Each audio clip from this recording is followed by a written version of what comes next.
controversial land cleared for development. Service declares 2018 legal year open. And Governor General opened doors at Government House.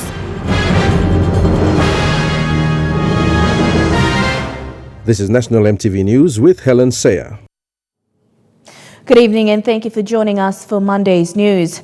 A woman claiming to have the title to a portion of land in Lae has gone ahead with clearing the block and is expected to have it fenced this week. She is yet to be identified. However, the land she claims to own is reserved land. This is the land on which a family who was evicted by the National Housing Corporation is temporarily living on, sheltered under a tent. This portion of land along this track behind Kasawari Road's Cormorant Street has allegedly been bought. On Saturday, the block of land was cleared off. The people who did this claim they have the title. True. Also, online lo lands, all talking mama blow something, also sim title now get something finished. Why not you play like carry molo papers or one something where online talk also you play sim this land finish blow you plan a title na this land. So, Lucy Benta and her family are currently living along this track in a makeshift shelter built with bamboo and covered with tarpaulins. The family was evicted from their nephew's home on Cormorant Street in February last year by officers from the National Housing Corporation. They've been forced to camp out here for a year now whilst battling in court to regain possession of the house. According to Mrs. Benta and other street members, the area is reserved land. This was also confirmed by an officer from the Provincial Lands Department who says the area should not be registered to anyone. The Bentas are one of several other families in Lae who have been evicted by the NHC. In 2017, more than 15 families were affected by these evictions. 2 families who were evicted last year managed to move back into their homes after obtaining stay orders from the Lae courts. However, there are still others fighting for their homes in court. The Bentas will be appearing in court tomorrow as the legal battle for their home continues. Lucy Kopana, National MTV News, Lae. Dame Meg Taylor is in Canberra this week for regional policy consultations. Her discussions will focus on ensuring that people are at the center of development across the Pacific region. The Pacific Islands Forum Secretary General will discuss the role of the Pacific Islands Forum and the region and its relationship with Australian foreign policy. She will meet with Australian Foreign Minister Julie Bishop and the Minister for International Development and the Pacific, Senator Concetta Fierraventy-Wells, over the next 2 days. Dame Meg Taylor is accompanied by a team from the Forum Secretariat who intend to meet with representatives from civil society organisations, the Australian Council for International Development and the Australia Pacific Business Council. The 26th Torres Strait Joint Advisory Council meeting between Papua New Guinea and Australia began today in Port Moresby. Topics of discussion include traditional inhabitants, fisheries, environmental, health, security and developments along the borders of Papua New Guinea and Australia. A number of technical meetings will continue to Wednesday. The Torres Strait Treaty was signed in 1978 by former Prime Minister Grand Chief Sir Michael Somare and former Prime Minister of Australia Malcolm Fraser.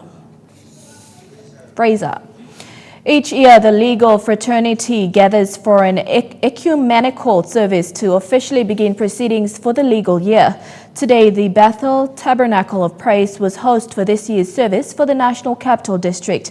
Similar services were held in other parts of the country as well to officially commence the legal year. Judges of the National and Supreme Courts, the Magisterial Service, lawyers and the law and justice sector took part in the official opening of the legal year in Port Moresby today. Chief Justice Salamo Injia led judges of the National and Supreme Courts for this ceremony. The CRC Bethel Tabernacle of Praise at Waigani was host event for this year, with its senior pastor, I Wari, encouraging the legal fraternity to remain steadfast in their duties in upholding the law and the principles of justice. A dedication prayer was also said for those present.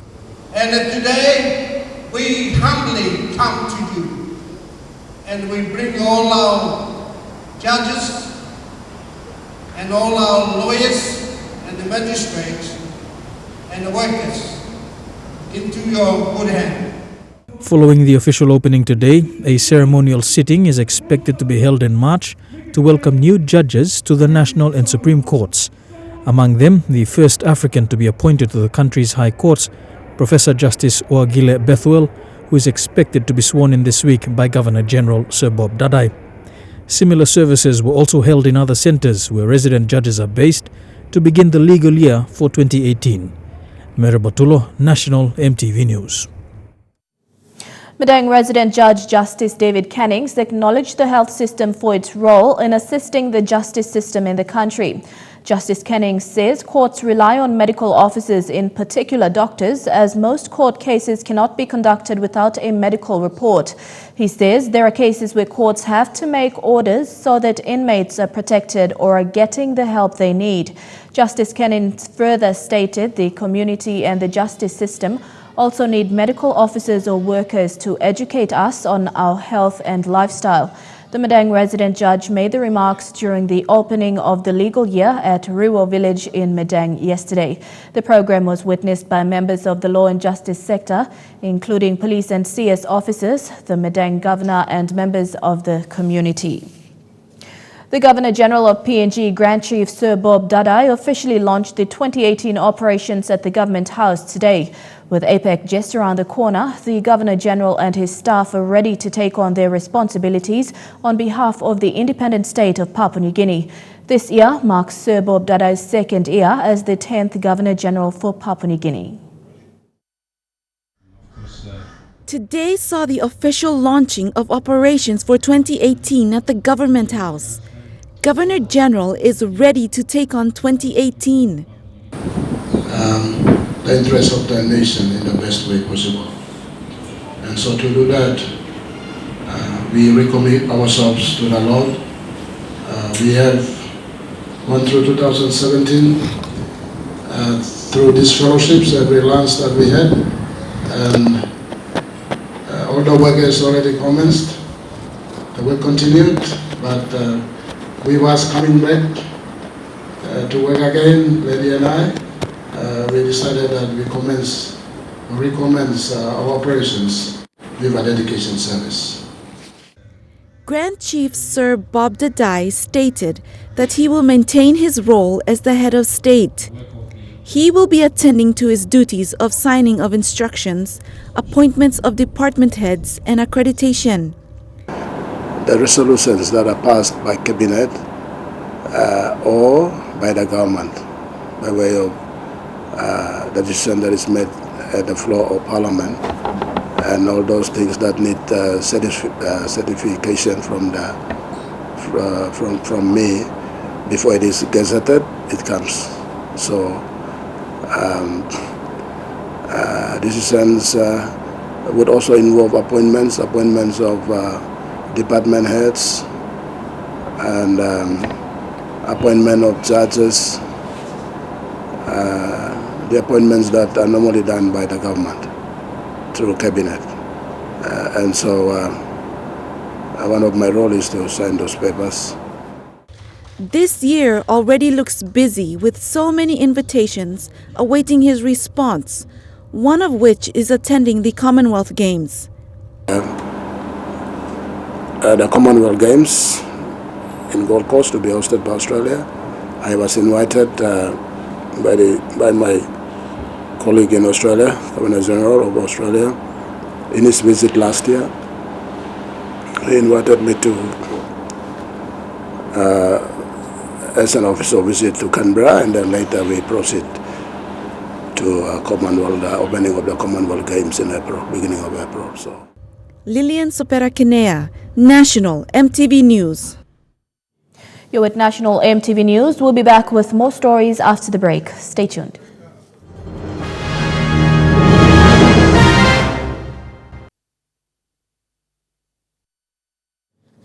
Welcome back. Kokopo police are investigating the body of a man found drifting along the Vunapope jetty last week. Fishermen in the area located the body at night and alerted authorities.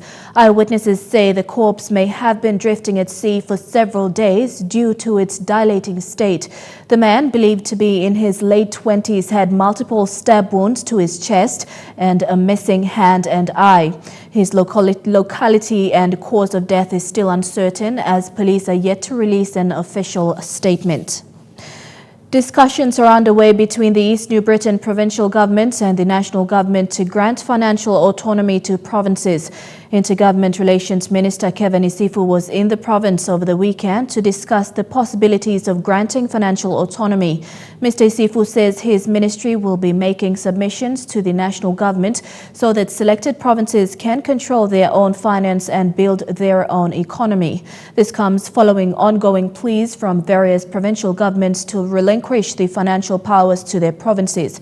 East New Britain, Morobe and New Ireland provinces have been seeking financial autonomy from the national government since 2001.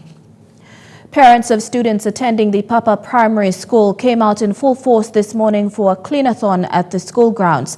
This has been an ongoing initiative by the community annually at the start of a new school year. The villagers have designated areas in their community to do this community service. For most schools we visited since the resumption of the 2018 academic year, this was different.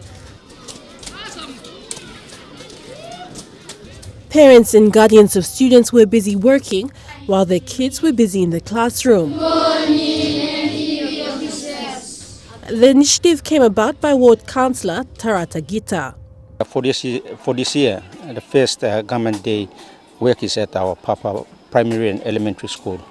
So right now, you can see that our parents, PNC, parents and citizens are now here cleaning up the school area to get the school prepared for our children to have their education, learning. While today they are at the primary school, every other Monday the clean-a-thon will be at a different location. We have our community days on every Mondays. Like every Mondays, the chief makes a public announcement, awareness to all the community members that in certain sections of the village we have our community work. The councillor works with Papa Chief Now says the Papa village has over 3,000 men, women and children. Of course, yes. I do the announcements on the. We have a PA system where the church is located. Where every Monday mornings I used to do the announcements to making sure that the community follows the instructions where the leaders are making here. One thing for sure is that students spend most of their time indoors, and the only reason they need to be outside is for recess and lunch. Adelaide Xerox Kari, National, EMTV News. Milford Haven Primary School in Lae has not received its 30% infrastructure component of the TFF fund since 2015. That's according to Yellow Amu, the deputy head teacher. However, the provincial TFF coordinator Joseph Tonokon claimed that payments were made to the school's account last year and not through the district's account. But the school's deputy head is disputing that. He said there is no record of payment. Milford Haven Primary School in Lae plans to build a new double-story building of 6 classrooms to replace this building, which was built 20 years ago. The school is currently facing financial problems. It received 85,000 kina last year, but the government still owes the school 45,000 kina. The school's deputy head teacher Yellow Amu said the school has not received its 30% tuition fee-free infrastructure component promised by the government to upgrade the school's facilities. That 30% going to the district I think it's not working. So government should stop this and send the money direct to the school account so that you can use this money to build infrastructure in the school. So I believe it is completely a waste. It's not effective. And when the money goes into the district, I don't know what they do with the money. They don't even come and tell us of the money that they're receiving and how much they're spending on what school. That report is also not coming to us. The government's tuition fee-free education policy has three components: cash administration, infrastructure, and teaching and learning materials. It is understood that the National Department of Education does payments for administration to school accounts. Infrastructure payments are made to the district's account for schools to collect. However, some schools in Lae District have not received a 30% allocation for infrastructure since 2012. So far in the district level, 30% for the infrastructure development in the school, we have not received anything for how many years? Where is that money going? That it's really giving us really a problem, because how Bamipla building also look into infrastructure development, because the money is very... Julie Badui Owa, National MTV News, Lae. PNG Power's acting managing director Carolyn Blacklock has apologized to residents in Lae for the recent lengthy power outages. Blacklock travelled from Goroka to Lae to learn of the power problems and impact on businesses and the community. She said work on restoring reliable and sustainable power for Lae is underway, and added that PPL has had severe underinvestment in maintenance, resulting in distribution networks not being of standard. The generator refurbishment project started in 2014, and the head of PPL says this area needs focus and better investment. Stories making headlines overseas when we come back. Stay tuned.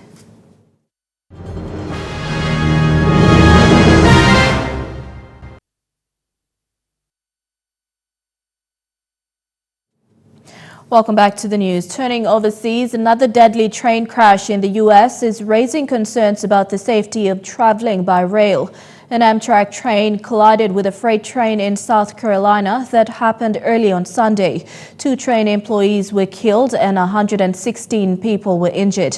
Emergency responders worked quickly to get everyone off the train. Car by car, you mark the cars that you've been through, and you do your best to find every patient that you possibly can, every victim. You put the right number of resources on the scene to handle the situation, and that is something that was very amazing for this particular one.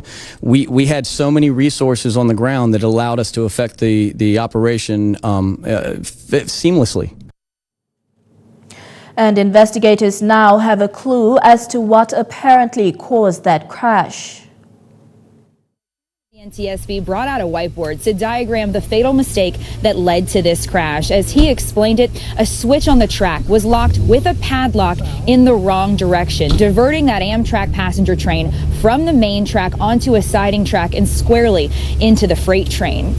Now NTSB investigators have to figure out why that switch was left locked in the wrong position when trains like Amtrak Train 91 travel along that path every day. This is a question that the CSX Corporation will have to try to help them answer. CSX, the railroad group that owns, operates, and maintains the stretch of track where this crash occurred, so they're responsible for the signaling, the switching, and the dispatching in that area. CSX offered up a statement with their condolences to the families of the 2 victims of this crash, the conductor and the engineer of that train. While they did that, they did not acknowledge any wrongdoing of their own, other than to say they would be cooperating fully with the NTSB investigation. Another key piece of evidence in this investigation, that would be a forward-facing camera on the Amtrak train that investigators already have being analyzed in a lab in D.C.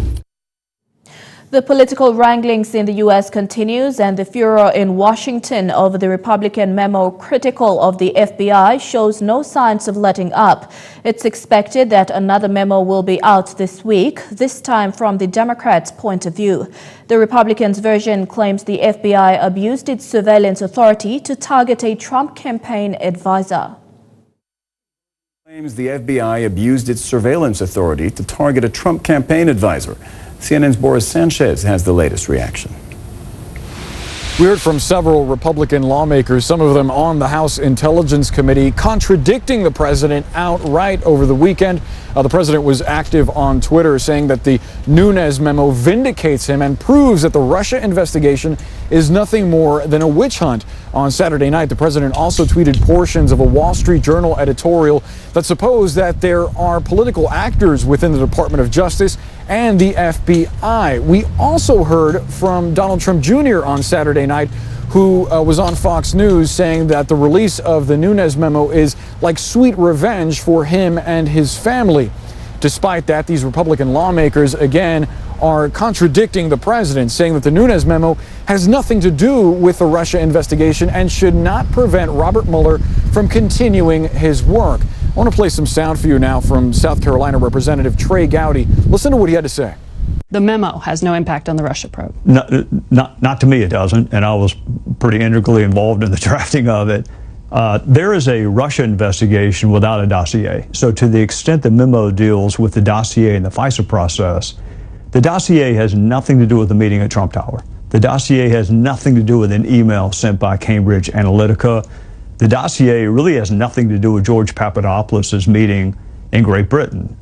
It also doesn't have anything to do with obstruction of justice. So there's going to be a Russia probe even without a dossier.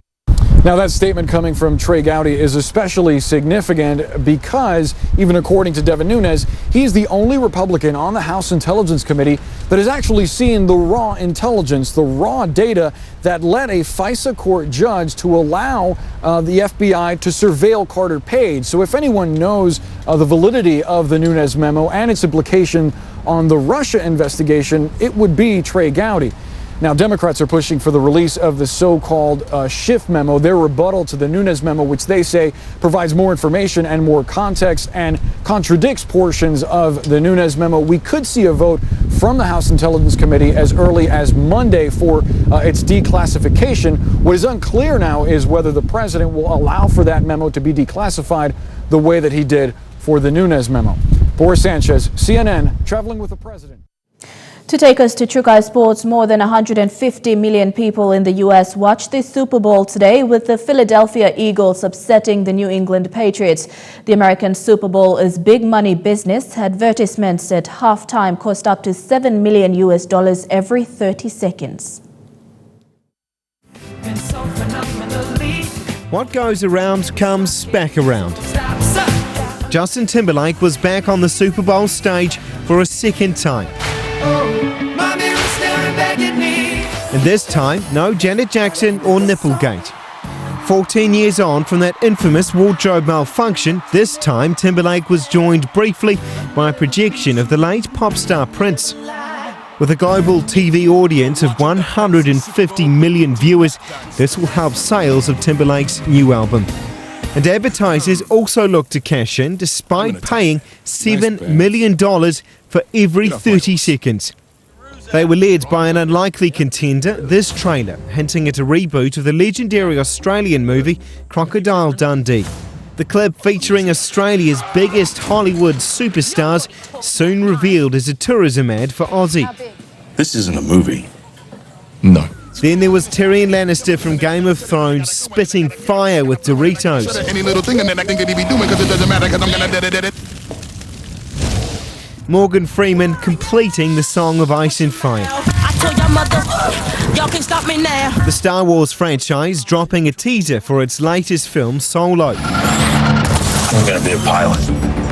Best in the galaxy. Detergent company Tide playing around a little, making fun of advertising stereotypes. Or a hilarious beer ad. And M&M's turning one of their classic characters into a human. Nobody wants to eat me! I'm the luckiest! It was a night with little controversy. The only fire put out before the show is Prince's friend Sheila E. unravelled a plan to use a hologram of Prince. You know, Prince had told me don't let anyone do a hologram of him for religious reasons. Timberlake opted for this instead, creating a memorable tribute for the hometown star who was born in Minnesota in 1958. That was a touchdown with home fans. Advertisers will be hoping for the same. Up next, some sporting updates in Choukai Sports. Don't go away.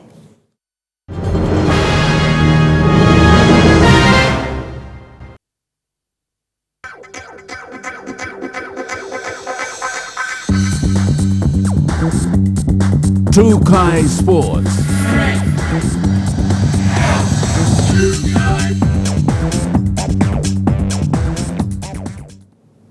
Welcome to Choukai Sports. The PNG Pukpuk Sevens team finished 11th in the New Zealand leg of the World Sevens Series. PNG showed a lot of improvement from the Sydney leg. They lost to South Africa 36-5 and put up a good fight against England, though losing 27-0. The Pukpuks managed to beat Russia 33-7 and capped the French scoreless in a 25-0 victory. They qualified for the Cup semis and unfortunately lost to the United States 42-12. Meanwhile, Fiji beat South Africa in the final of the Hamilton Sevens in New Zealand. And despite New Zealand being knocked out from the semi-finals, it has been deemed a success by tournament organisers. The Kiwis played Australia in a playoff for third and fourth, falling to a last-gasp penalty to lose 8-7. And it was the Fijians who won the inaugural tournament in the Tron, beating South Africa in a pulsating final. Nanduva has three. Wading through the tackle of Africa. Quickly through the hands. Irani Sal. And that should do it for Fiji. The Blitz box, though, still lead the Sevens series.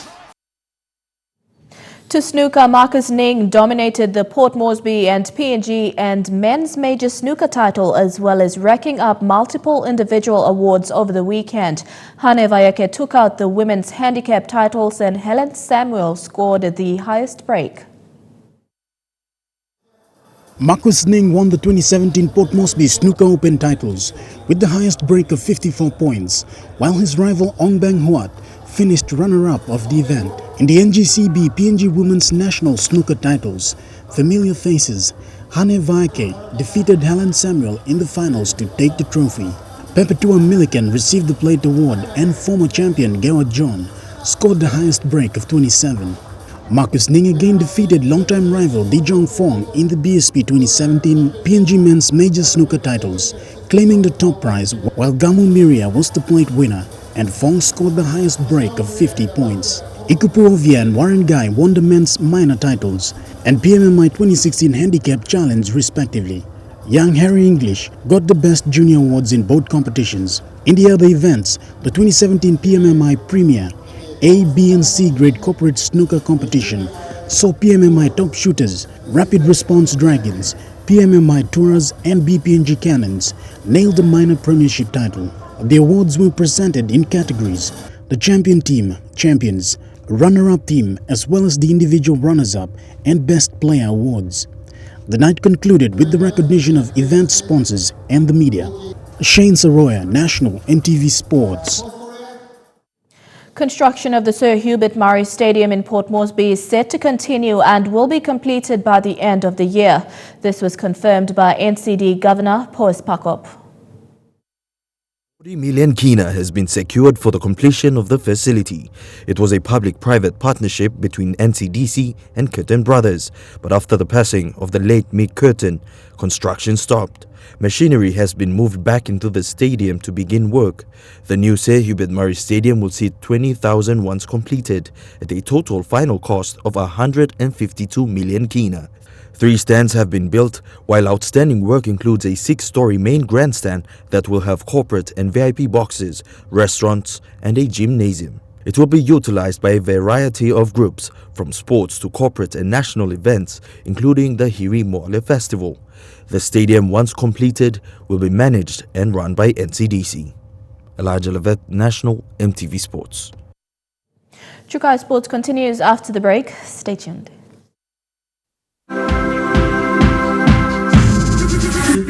Choukai Sports. Welcome back to Choukai Sports. The first of the Kiwis have arrived in Pyeongchang 4 days out from the start of the 23rd Winter Olympic Games in South Korea. The pace is picking up in Pyeongchang with just days till the opening ceremony. The queues are getting longer, the police presence more visible, and the finishing work is still being done at many of the venues. Yeah, we arrived, it was minus 22, which was in effect, including the wind, something like minus 37. For Chef de Mission Peter Wardell, this is his third Winter Olympics. He says a positive start to the Games is vital. And I think that'll set the benchmark for the team if we get some really good results from that. Even if we're not on podiums, that'll people say, we're here. This is great. The 21-strong Kiwi team is the biggest ever for a Winter Olympics. 7 of the team are here now. The rest arrive over the next week or so. Switch 180. Backside to adjustment. Snowboarders Carlos Garcia Knight and Tian Collins will be the first in action in the slopestyle on Saturday. Slopestyle course, however, I had the privilege of going up early yesterday to have a look at it. It's impressive. It's one of the bigger courses that I've ever seen. With a record team comes big expectations. Our contract with High Performance Sport New Zealand is for 1 medal, and so our benchmark is a medal. But that in itself is daunting. These Winter Olympics are the biggest ever, with 3,000 athletes from 95 nations taking part. And back to the biggest sporting events in the US today, the Philadelphia Eagles have made history, producing a shock win over the New England Patriots to claim the Super Bowl for the first time. The Eagles came up with the big moves to secure a 41-33 win. 34. With Tom Brady gunning for his 6th Super Bowl and 2nd in a row, the Eagles looked intent on spoiling the party. Going for it all into the end zone, and it is caught. Brady simply couldn't get into his usual rhythm. While the Eagles went in as underdogs, they certainly weren't playing like it. Swings to the outside, inside the 10, blocked to the end zone. And if you needed an indication as to how up for it Philadelphia was, the defensive line gave a pretty good idea. And he gets smacked down at the 40-yard line, taking some shot there. But that defense soon eluded them as New England found a way back. Inside the 10, takes it to the end zone. With starting quarterback Carson Wentz out since week 14 with a torn ACL, it was on the shoulders of reserve Nick Foles, and he decided to take it on himself. This play call has a chance to be remembered as one of the all-time greats, just going for it. But with the Brady-Rob Gronkowski combination starting to find its rhythm, and then it's caught. Gronkowski for the touchdown. The gap was quickly reduced to 3 before the Patriots took their first lead of the game midway through the 4th. And Brady lost one for Gronkowski. Ahead by 1 with less than 2 to play, this game was on a knife edge, but it was Philadelphia who rose to the occasion. Brady gets hit, the ball is out, and Philadelphia has it. The seemingly untouchable Patriots dethroned as the Eagles claimed their first ever Super Bowl crown. Philadelphia now preparing for the city's biggest ever celebration. Ollie Ritchie, News Hub. And that ends Choukai Sports. The weather details up next. Choukai Sports.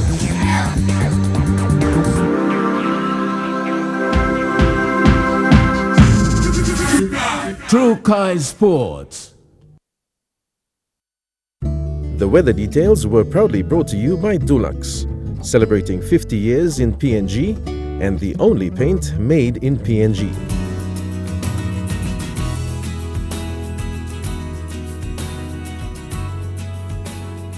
Weather forecast for tonight and tomorrow. In the southern region, a shower or 2 can be expected all across the region. In the Momase region, rain showers in all centers. In New Guinea Islands, the Lorengau can expect rain showers in Kavieng, Kokopo, Rabaul, Kimbe and Buka as well. And in the Highlands region, rain periods, then morning fog in all centers. Forecast for small ships for the next 24 hours. Strong wind warning current for all coastal waters of Papua New Guinea. Also Coral Sea, Solomon Sea, Bismarck Sea and the Pacific Ocean.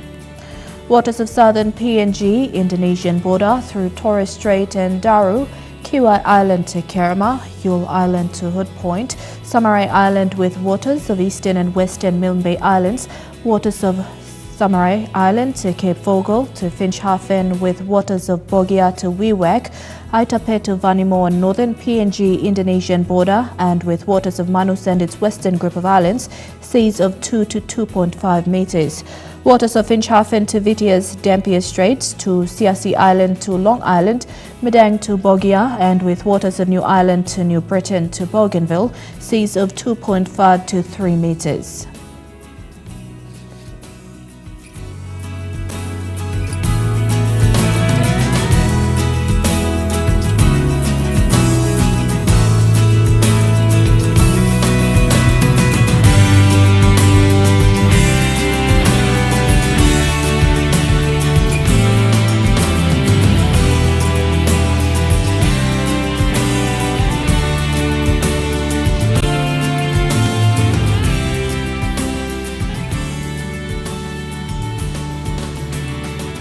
Ocean forecast: the PNG areas in the Coral Sea, seas rather rough with northwest winds at 20 to 25 knots.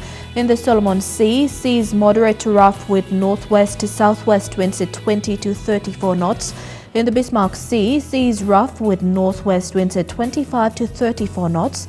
And in the Pacific Ocean, seas rather rough with northwest winds at 20 to 25 knots.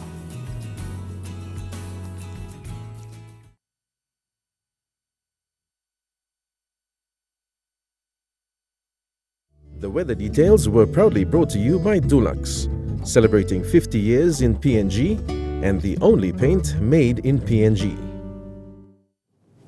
Before we go, the issue of asylum seekers is a problem not only in PNG. It is a global issue and especially the Middle East. Israel is having to deal with migrants from Africa who have been labeled as infiltrators.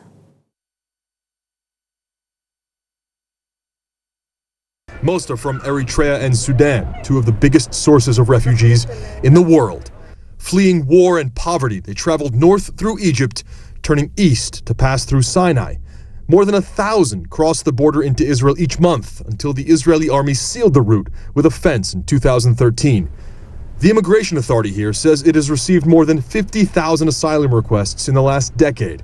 Some 3,600 from Eritrea have been rejected. Just 8 have been accepted, less than 1%, among the lowest rates in the Western world.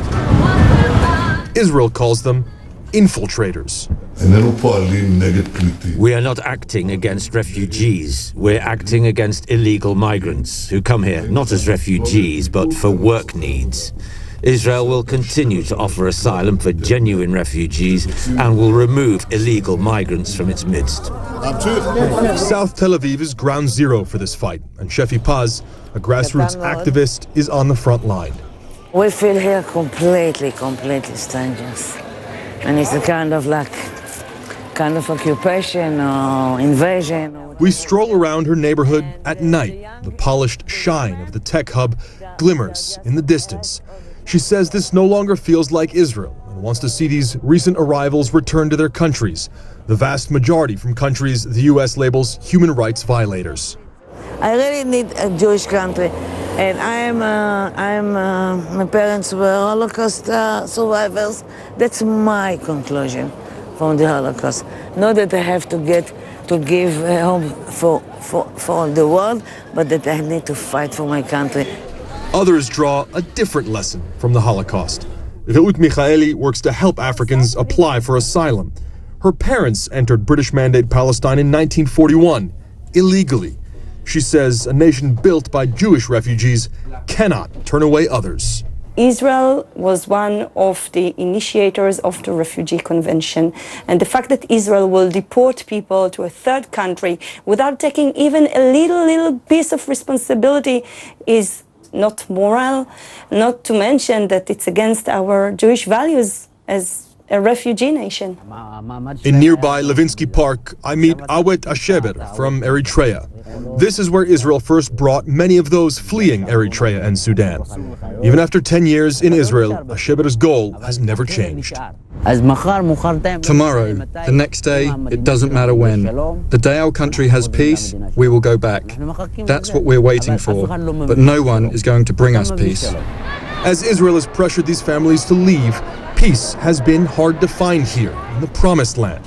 It just wasn't promised to them. The government says it will only be deporting single men, that it won't be deporting women, children, or families, but they haven't put forward an estimate on how much that number is. Meanwhile, they have added workers to process those tens of thousands of unanswered asylum applications. In the meantime, there have been a number of groups who've come out against Israel's deportation policy. That includes Holocaust survivors, academics, authors, legal experts, and more. And that's where we end National EMTV News. On behalf of the news team, pleasant viewing. Good night.